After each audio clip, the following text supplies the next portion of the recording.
On vous a remis ce petit livret qui est un résumé de notre rapport RSE, qui est un document un peu plus exhaustif et plus complet.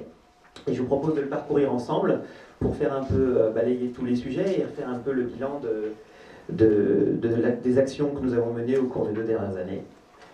Donc, après un petit rappel qui vient compléter tout ce que vient de dire Madame Denamou concernant notre engagement, avec notre partenariat historique avec l'agence de M. Olivier Thomas Primum Nocere et notre engagement qui remonte à juillet 2009 dans ce domaine. Allez.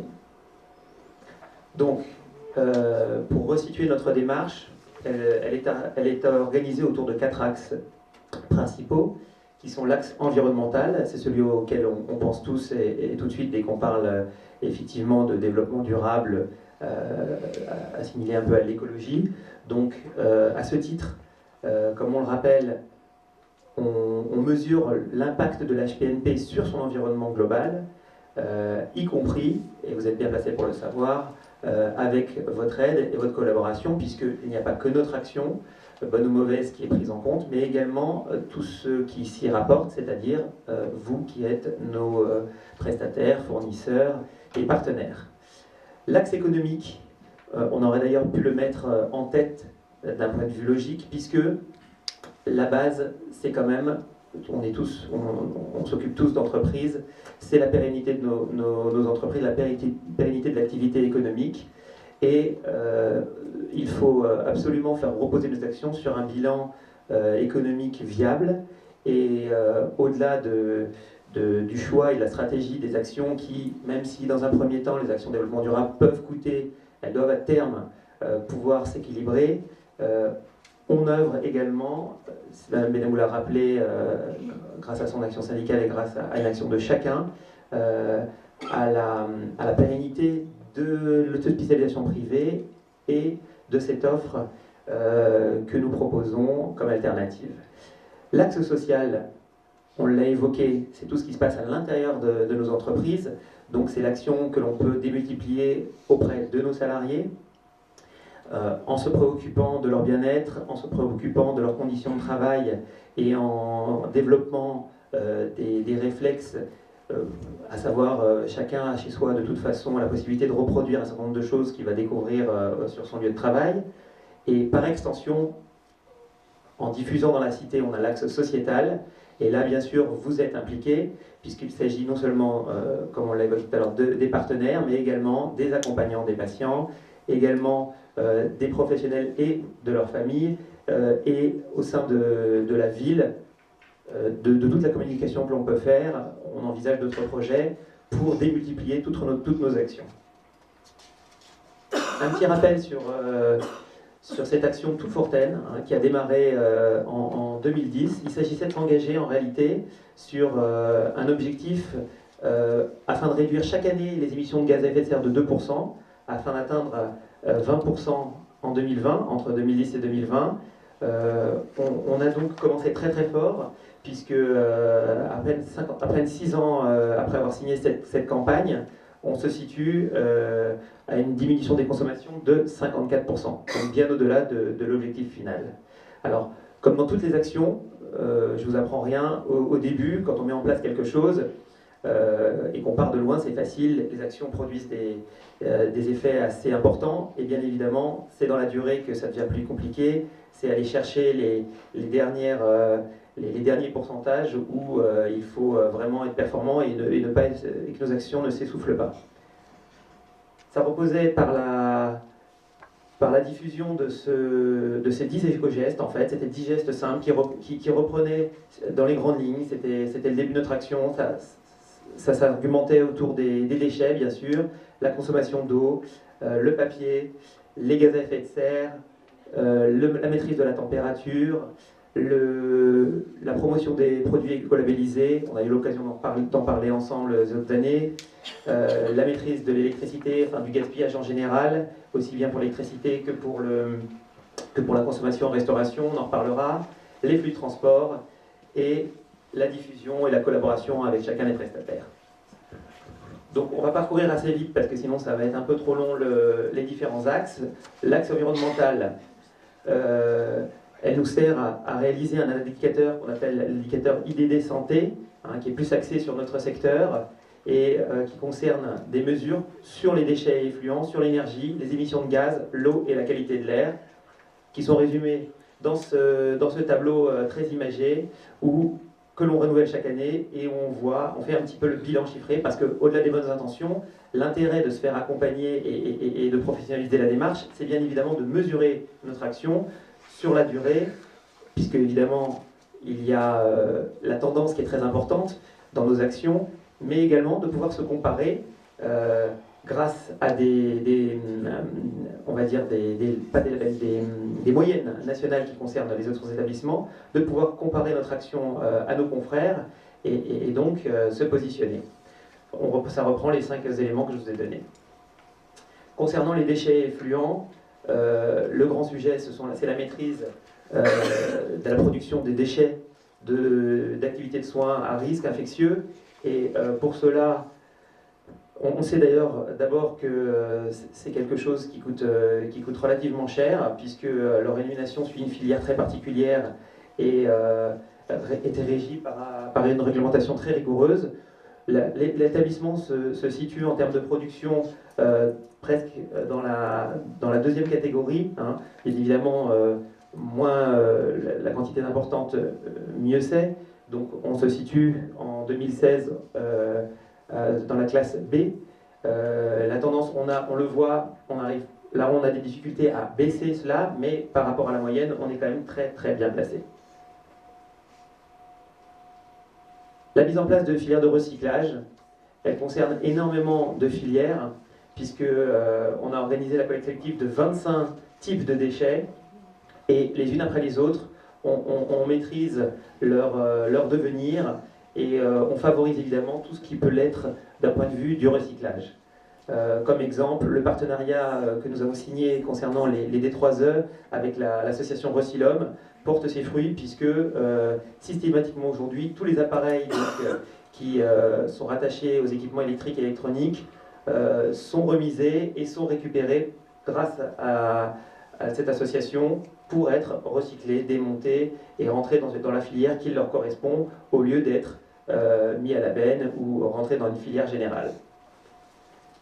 On peut évoquer la continuité dans notre action par rapport aux déchets fermentescibles. C'est vrai qu'on a été très précurseur dans le domaine, et tout ce qui est issu de la production, de la restauration et qui n'est pas consommé, tous ces déchets finissent dans un déshydratateur, et ça permet de diminuer de façon considérable la quantité de ces déchets en rendant ça, en les transformant en engrais, dans une poudre très riche, une poudre organique très riche, grâce à la collaboration de notre partenaire Restauration, la Sodexo. Concernant l'énergie, sous ces différents types, on continue à mener notre action avec le remplacement systématique des sources d'éclairage par des sources à basse consommation de type LED. Hein. Ça commence à représenter un volume conséquent, hein, puisqu'on en est à presque près de 600 pavés lumineux qui ont été installés, une économie de 32 000 watts. Il y a des zones évidemment dans l'établissement de soins, je veux dire, qui sont allumées 24 heures sur 24. Donc on a une action réelle dès qu'on remplace, d'autant que la force de luminosité étant plus importante. En gros, vous remplacez 3 pavés de technologie fluo par 2 pavés LED déjà, et en plus de ça, elles consomment bien évidemment beaucoup moins et elles durent beaucoup plus longtemps. Donc on calcule déjà une économie de 32 000 watts par rapport à cette action. En 2015, un grand chantier avait permis, je vous le rappelle, d'isoler une grande partie du bâtiment par une double peau, un bardage qui était à la fois esthétique mais également qui avait une fonction d'isolant thermique, et qui a permis de diminuer notre consommation. Et on produit depuis quelques années maintenant une partie de notre propre électricité, même si elle est revendue et qu'on la consomme. On peut la calculer comme déduction de l'électricité consommée, et donc en énergie propre, grâce à tous les panneaux solaires photovoltaïques installés sur le toit de la dialyse. Et on étudie la possibilité de renouveler cette expérience dans le cadre d'un futur projet immobilier. Concernant les gaz d'émission à effet de serre, l'émission des gaz à effet de serre, un exemple, qui a été repris et qui est, une fois de plus, tout à fait original et précurseur. C'est le covoiturage concernant le transport des patients, notamment dans le cadre du traitement de l'insuffisance rénale, c'est-à-dire les patients traités en dialyse qui viennent 3 fois par semaine et qui font donc autant d'allers-retours. Une action grâce à la collaboration avec de nouveau un de nos partenaires, une société d'ambulance très impliquée qui a sa politique développement durable très avancée, a permis de mettre en place ce transport, ce covoiturage qui aujourd'hui est très à la mode, mais qui date pour nous en ce qui concerne les patients depuis quelques temps déjà, pour évidemment diminuer le nombre de trajets, le nombre d'ambulances mobilisées afin d'acheminer tous ces patients, sachant que, comme vous le savez, tout ce qui est redondant, le moindre petit geste sur une action qui est quotidienne ou hebdomadaire, à la fin de l'année, ça fait une réelle différence. Concernant l'eau, notre action concernant notre consommation d'eau a été de mettre en place une série d'éco-gestes, de la diffuser au sein de nos salariés, des choses que vous connaissez, que vous faites vous-même à la maison, mais qui prennent une ampleur considérable à l'échelle d'un établissement avec le nombre de chambres, le nombre de sanitaires et l'eau nécessaire à l'entretien et au nettoyage des bâtiments. Donc voilà, on a remis la petite liste, hein, c'est imagé, c'est très parlant, c'est intéressant. Donc maîtriser bien évidemment la consommation, puisque au-delà à chaque fois, au-delà de résoudre les problèmes que pose une consommation importante, si on agit en amont, c'est encore mieux. Donc, en partant bien sûr d'un état des lieux, qui sera d'ailleurs amélioré dans le futur grâce à la pose de compteurs divisionnaires, on a réduit quand même 20% de notre consommation d'eau. Et on prend exemple avec un de nos partenaires à chaque fois pour vous mettre en avant et pour citer, je les ai aperçus, la société SDES qui, avec son action et ses nouveaux procédés, également a permis de réduire 20% ses consommations. Ils nous ont expliqué et ils nous ont démontré qu'ils utilisaient le lavage à basse température, 40 degrés ou 70 degrés, et une consommation d'eau moindre qui s'en suivait. La qualité de l'air intérieur, tout à l'heure Mme Bénémoul l'a évoqué, c'est quelque chose qui remonte évidemment à maintenant quelques années, parce que c'est un travail on va dire de longue haleine, dans la mesure où cette qualité de l'air intérieur, elle peut être détériorée par les composés organiques volatiles qui sont libérés par notre environnement et l'environnement mobilier et immobilier dans lequel on travaille. Ce sont les cols des moquettes sur lesquels, ou des sols souples sur lesquels on circule. Ce sont les composants des peintures que l'on applique sur les murs. Ce sont également les mobiliers, bureaux et sièges qui, s'ils n'ont pas été fabriqués selon certains procédés, continuent à en diffuser tout au long de leur vie. Et ce travail-là, il s'agit bien évidemment de le mener en amont. Donc à chaque rénovation, comme ça a été évoqué, c'est pris en compte. Chaque remplacement de matériel, c'est pris en compte, en parallèle d'une action qui est elle plus curative, qui est de travailler sur la bonne ventilation des locaux pour éliminer ces composés volatiles qui, de toute façon, continuent à se dégager dans notre atmosphère.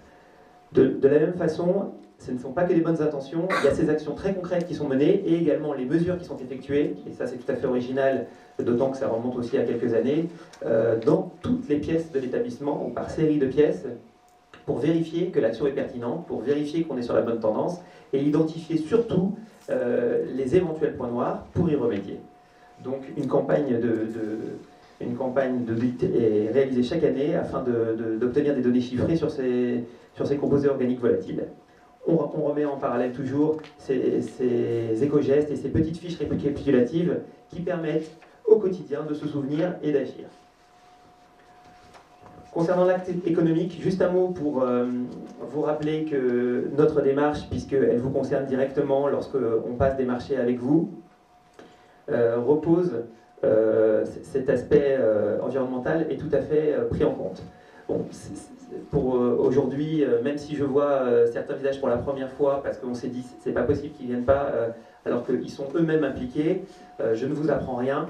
Hein, vous avez tous dans vos entreprises déjà des politiques, mais on voulait vous faire partager effectivement à quel point c'était important pour nous. Donc, si on vous embête, si on vous rabâche à chaque fois ces paramètres lorsqu'on négocie ensemble, ou qu'on choisit des produits ou qu'on négocie ensemble des marchés, c'est bien parce que notre action dépend aussi de la vôtre et que de toute façon, si on vous l'avait dit au fil des ans, c'est pour nous un vrai critère. Ce n'est pas que l'aspect prix, ce n'est pas que l'aspect budget, ces taxes et ces qualités environnementales sont pris en compte avec une réelle étude sur le coût réel d'une prestation au regard de toutes ces valeurs environnementales. Pour cela, on développe une politique d'achat responsable, que je viens d'évoquer, avec également une dizaine de gestes. Intéressons-nous par exemple au geste 3, qui est de privilégier des produits à usage multiple. C'est un peu contraire à la tendance qui a été d'utiliser de l'usage unique systématiquement dans tous les domaines. À partir du moment où on maîtrise et on s'intéresse au devenir de l'usage multiple et à ce que cela entraîne, puisqu'on voit toujours sur le cycle de vie d'un produit ou le cycle d'utilisation de vie d'un produit comment cela se passe, c'est vraiment la tendance que l'on souhaite développer. Un petit exemple par rapport à cela, dans le domaine médical, la tendance, vous le savez tous, c'est d'avoir parfois des instruments, on va jusqu'aux instruments à usage unique. Bien évidemment, l'utilisation et privilégiée des instruments à usage multiple nécessite de les stériliser pour pouvoir les réutiliser.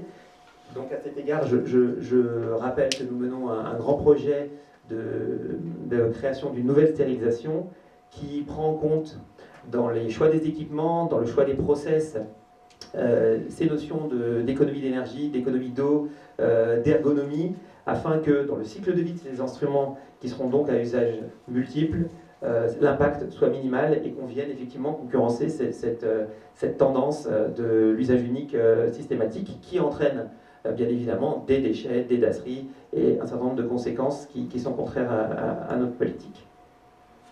L'axe social, on l'a évoqué également en introduction. Je voulais rappeler qu'à cet égard, on trace et on procède à une campagne qui est la mesure de l'indice de satisfaction au travail, symbolisé par le petit tableau de bord que vous avez en bas à gauche.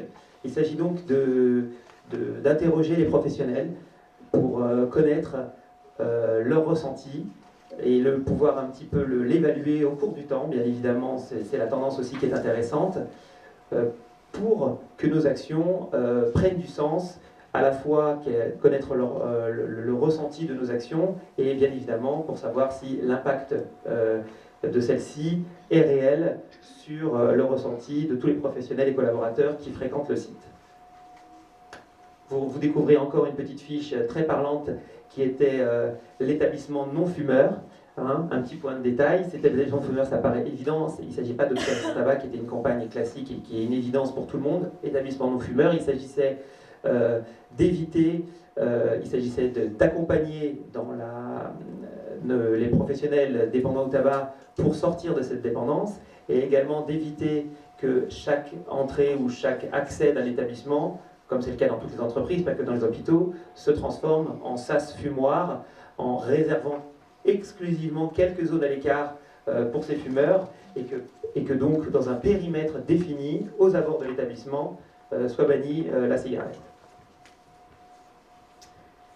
Ce petit tableau qui revient sur la campagne 2016 et qui maintenant se pérennise, qui reprend donc toute la politique et les engagements vis-à-vis de la limitation des perturbateurs endocriniens, très parlant également. Ça concerne le personnel féminin, on revient sur les médicaments, on revient sur les produits de nettoyage, on revient également sur les dispositifs en plastique contenant ou pas des substances à effet de perturbateurs endocriniens. Tout ceci, qui avait été relié l'année dernière par nos professionnels et nos encadrants, se perdure d'année en année parce que, évidemment, notre objectif, c'est pas seulement de rajouter une nouvelle mesure et une nouvelle ligne chaque année, c'est de maintenir les autres pour augmenter l'action dans ce domaine. L'axe sociétal, enfin, c'est sans doute celui où il y a encore pas mal à faire. C'est d'entraîner non seulement les fournisseurs et les partenaires, ça, avec ces 6e journées, on démontre que c'est déjà quelque chose qui est mené, mais également, au-delà de ça, arriver à communiquer. Et il faut savoir qu'on y est aidé, que la presse est sensible à ce que l'on fait et relaye, parce que on pense fondamentalement que ce sont des valeurs et ce sont on va dire, une philosophie que chacun a un petit peu, on va dire, en lui, et qu'il suffit simplement un petit peu de réveiller ou d'organiser pour pouvoir, et d'accompagner, il ne faut pas se leurrer, il faut des éléments moteurs, pour pouvoir démultiplier l'action. On a évoqué, et on le voit tout à l'heure, M. Rilitaïl qui nous a rejoint, on ne l'a pas engagé uniquement sur le fait qu'il soit sensible au développement durable, mais comme par hasard, c'est quelque chose, on le sait, qui le touche, lui et sa famille. Aujourd'hui, c'est quelque chose qui est évoqué au sein des ressources humaines, parce qu'on a besoin de relais, et parce que de toute façon, c'est une sensibilité que l'on retrouve chez tout un chacun. Donc on a besoin de cela. Alors ça passe, par exemple, dans des actions au sein du restaurant d'entreprise, toujours avec notre partenaire Sodexo. On a un certain nombre d'actions, la maîtrise de la consommation de sucre, la maîtrise du gaspillage alimentaire, la diminution de la consommation de viande rouge avec des journées spécifiques sans viande, les produits locaux, ça c'est très important, on y est attaché, la provenance de ces produits, la préférence à des productions locales qui est tracée par la matière d'un affichage, et la signature de la charte nationale du plan national nutrition santé avec Sodexo. Encore une petite fiche avec des éco-gestes qui concernent ce domaine précis, et également un rappel sur la ligne du restaurant d'entreprise, toujours quotidien, la notion d'éviter le gaspillage.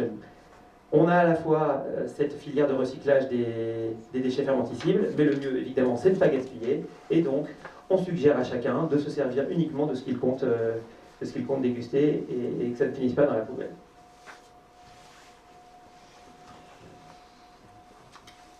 Voilà, je vous remercie donc pour votre attention par rapport à ce balayage assez exhaustif de toutes nos actions. Juste un dernier mot pour vous dire qu'effectivement on est attaché et ravi à chaque fois de vous retrouver parmi nous, qu'on est conscient et on est très sensible quand on découvre ce que vous faites vous aussi dans vos entreprises, parce qu'évidemment on ne travaille pas toujours sur les mêmes sujets. Ça permet de démultiplier les nôtres. C'est aussi pour ça qu'on en a relancé certains, parce que vous avez aussi de votre côté un certain nombre d'actions qui nous intéressent, mais on s'aperçoit aussi au fil du temps que on a sélectionné, et ça reste notre ligne de conduite, un certain nombre de partenaires qui sont sensibles et qui répondent à ce domaine du développement durable. Merci à tous.